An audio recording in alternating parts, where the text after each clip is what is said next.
Sabi nila, ang buhay parang Ferris wheel. Paikot-ikot lang. Nakakapagod, no? Buti na lang kasama ko si nanay at aking mga kaibigan. Pero, paano kung maipit ka sa isang sitwasyon na hindi mo gusto? Paano mo ito tatakasan?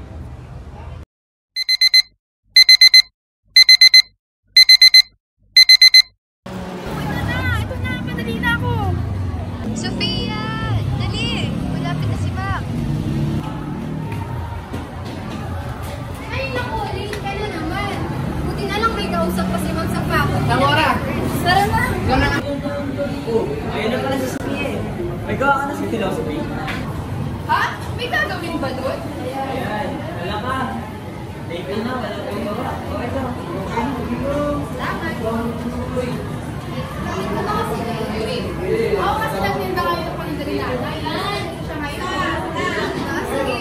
Gusto mo na lang kayo dito. Kinakaya ko pa nga ba? O pinipilit na lang? Good morning, ABF 12A. Good morning, Ma'am Dalia! Okay, you may now take your seat. Since malapit na matapos yung semester, may last project akong papagawa sa inyo. So, group yourself into 3 members.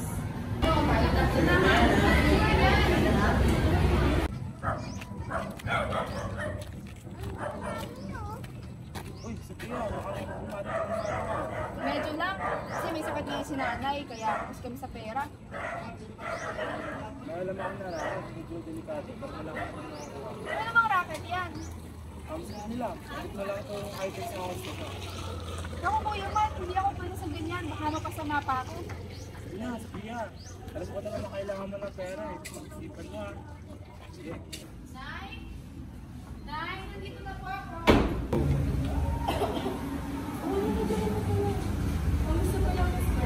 Ayos naman na eh, kaso may project, kaso na naman. Pero kung maisipin nyo, hindi na mahal.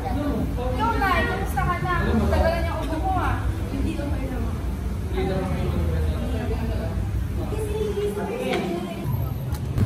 Tignan mo, kasama na naman nila Cheska at Jacob si Sophia. Halata naman ginagamit lang sila ni Sophia kasi mayaman at matalino.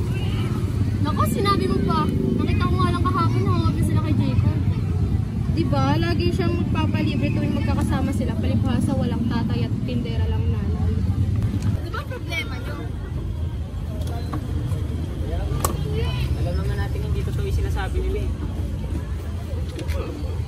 Oh, bukas ha, magkikita-kita tayo para sa project.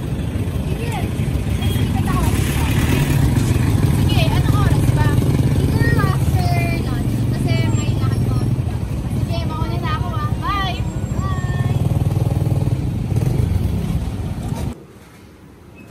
Nay?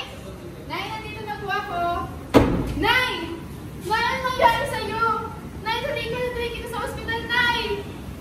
So, kamusta na paligid ng nanay ko? Yeah, hindi na akong kapaligid-ligid pa. Your mother sa stage 2 ng cancer. It is incurable naman. Through surgery and chemotherapy. Gawin mo lahat para sa nanay ko. Yung surgery na yan, magkano po makaabutin niya? Promise to do everything para gumaling ang nanay ko. To answer your question, the cost can reach up to 500,000 pesos.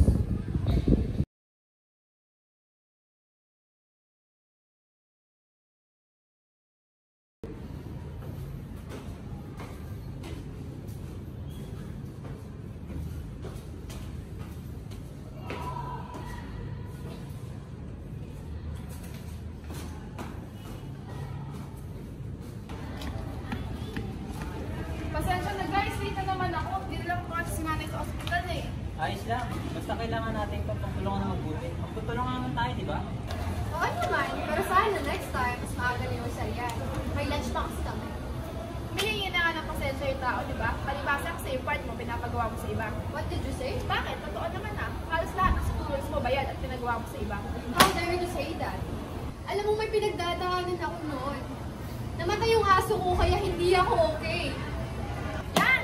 Yan ang hirap sa inyong mayayaman eh. Kada problema, pera ang solusyon.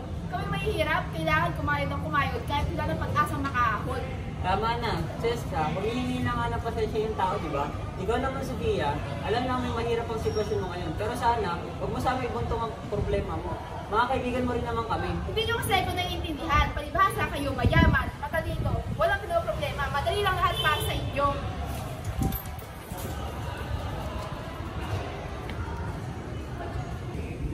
Sige na, kayaan na lang natin muna siyang magpahangin namin. Baka may problema talaga yung tao. Sige, hindi na lang tayo. Nakausapin ko.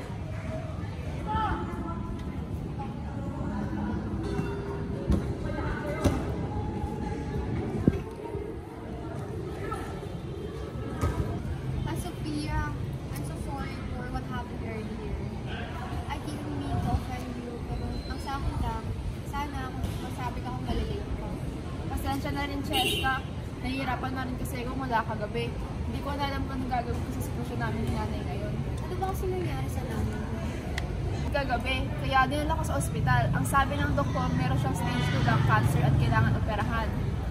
Hindi ko na nga alam kung saan ko kukuha ng pera pang kuryente at tubig. Ngayon, dumagdag pa yung sitwasyon ni nanay. I'm sorry. Hindi ko alam na ganyan pala yung pinagdadaanan mo ngayon. You know what? I'll help you. Alam ko hindi mo tatanggapin yung perang iaabot ko, kaya trabaho na lang iaado ko sa'yo. Ano namang trabaho yan? Kailangan kasi namin ng extra dun sa restaurant namin. I can suggest you sa manager. Sige, malaking tulong yan. Tatanggapin ko.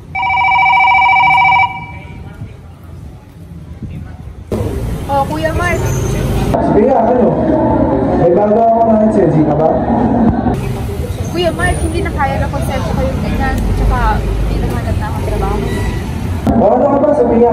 Awag mo lang naman yung items o alis ka na agad, saka may pera ka na. Sige, pero last ko na to. Ayoko na madamay sa kung anong pang transaksyon na magaganap. Madali ka naman pala kausap eh. Sige, send ko sa'yo detalye. Paano ba yan, Cheska? Mauna na ako. May pupuntahan pa kasi ko eh.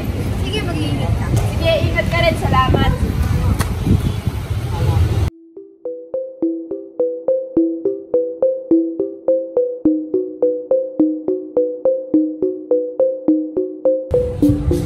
Hello, boss. Nasaan ka ba? Okay, boss. Punta na.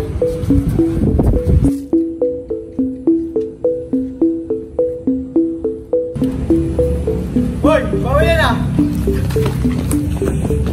Hoy!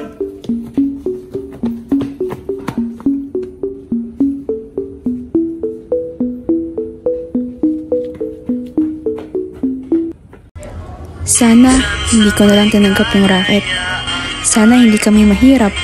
Hindi sana ako mapipilitan gumawa ng masama. Sana naisip ko agad na hindi yung gugustuhin mangyari ni nanay. Hindi na ako magpapaalipin sa pera at hindi na ako magpapa-impluensya sa ibang masama.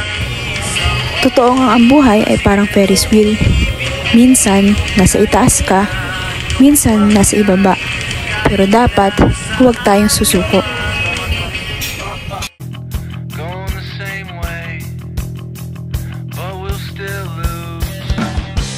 Take me by the hand, oh, make me understand.